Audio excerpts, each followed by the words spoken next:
going on, guys? Today I'm going to be reviewing a movie called Hobo with a Shotgun, a bit of a recent cult classic. So, the movie stars Rutger Hauer and Molly Dunsworth. It was directed by Jason Eisner.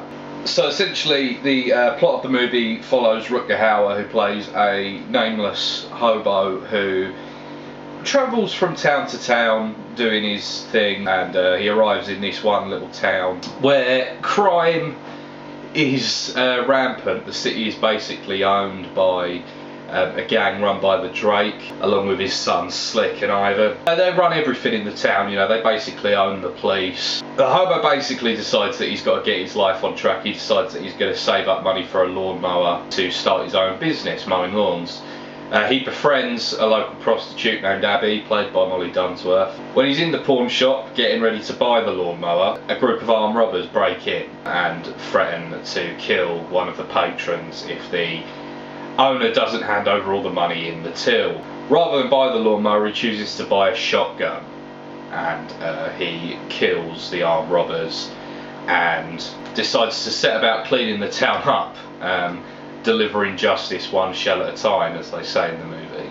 This attracts very negative attention from the Drake and his mob. It is announced that the Drake and his gang will kill all of the town's children unless the townspeople apprehend the hobo. So I've got to say, one of the first things that I sort of really love about Hobo with a Shotgun, and this is a thing that not everyone kind of responds well to, but this film is very referential, obviously, to the fake trailer that got it made. Hobo with a Shotgun originated as obviously a fake trailer that was used for the Grindhouse double feature of Planet Terror and Death Proof. And I like the fact that the movie is very referential to that. You know, it contains a lot of scenes that echo that. You know, the "we're all dirty cop," the bit where he shoots pedo Santa and all that sort of thing. It makes reference to those kind of things that made it made the film possible.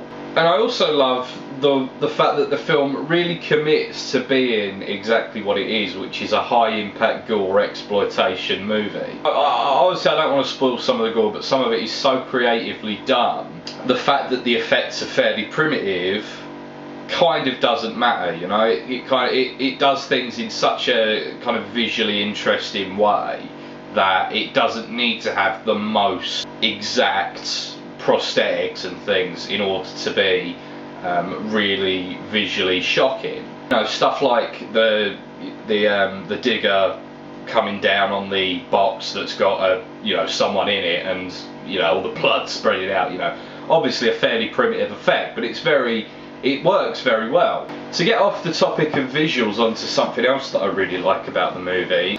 This movie kind of represents a sort of falling society in decay very well. It's got a very similar thing going on to the first Mad Max movie. If you watch that movie, you know, in the first Mad Max, society hasn't gone through sort of an apocalypse yet as such, but it is kind of on its way. You know, society is in decline. High crime rates. People basically are kind of out having to defend themselves. There's no real control of the situation. This movie is very similar in that way. It portrays a society in a world of kind of moral decay. I can get why they decided to go for that. It's a very intelligent idea to go for that, actually, because it's not so hard to find a town that is kind of a little bit on the downbeat side, you know, in terms of how it looks. It's a little bit kind of not necessarily taken care of, and then you can use that to your advantage. You can exaggerate it with things like graffiti and stuff to kind of give the whole thing a more kind of slightly grim look. Jason Eisner has just got a great sense of colour. This is a very colourful movie in a lot of different ways, you know. The lighting is great, it's very Argento-esque. You know, just the choices that are made for things like what people wear and all of that sort of thing, it really makes the movie pop on screen. I mean, on a whole, as a visual spectacle, this movie's pretty much perfect, I've got to say. I really think that it has a very striking look that most people would see and enjoy. See, there are a couple of negatives to the movie as well. It's not perfect, and I'm going to talk about a spoiler here, so skip to the time mark if you want to avoid that. But when one of the Drake's sons is killed, he decides to call in heavy artillery. He calls in this duo of hitmen called the Plague. And while I think that from a story point of view that is fine, I think that the visual style of the Plague takes it too far, you know. If these were just two guys kind of dressed up in their combat gear, that'd be fair enough, but they're dressed up in these kind of steampunky, cyberpunky things with like I don't even, but you know what I mean if you've seen the movie, and I just think that takes it too far. They're going for the idea that these guys are so much more than just the average people who are out looking to kill the hobo, but you know, there are other ways you could have demonstrated that without having to get them in shitty costumes that, you know, really, you know, overkill it. And not only that as well, but the scene in the hospital where he's talking to the babies, that scene is great in the trailer. I'm talking about the actual trailer here, not the fake trailer for the Grindhouse. I'm talking about the actual